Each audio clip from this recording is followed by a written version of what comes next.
থাকুক আমার আমার ওয়াইফের জন্য। শুনতে একটু ওল্ড স্কুল লাগলেও আমি এমনই। ড্রিঙ্ক করেন? জি। না না, আপনি কি হার্ড ড্রিঙ্ক বুঝিয়ে? না না না, আমি আমি ও ধরনের কিছু খাই না। নাইট ক্লাবে যান? না আপনার কি এইচআইভি আছে? না তা আপনি কি আসলে কানাডা থাকেন? না আপা, আমি আন্দর কিল্লা থাকি। আমার সাথে একদম ফাইজলামি করবেন না। আমি আপনার বেআইন না।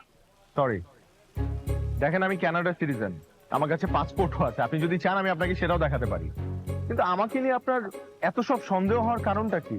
কারণ আপনি কানাডা থাকেন, অথচ ড্রিঙ্কস করেন না, গার্লফ্রেন্ড নেই, নাইট ক্লাবে যান না।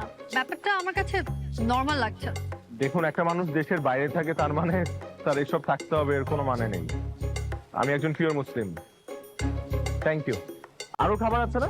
হ্যাঁ, ওগুলো নিয়ে আসেন। Here. Thank you. আরো ফুড আছে মানে?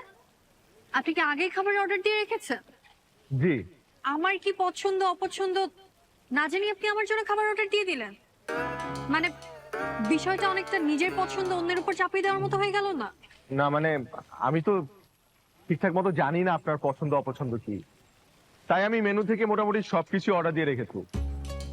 সব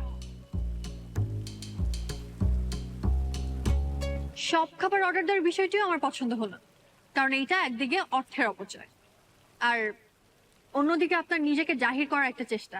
মানে আপনি এটা শো অফ করতে চাচ্ছেন যে আপনার অনেক টাকা, তাই তো? আমি এখন উঠবো। কেন খাবেন না? এতগুলো খাবার অর্ডার দিলাম। না, আমার খেতে ইচ্ছে করছে। আপনি খান। এত খাবার আমি একা খাবো?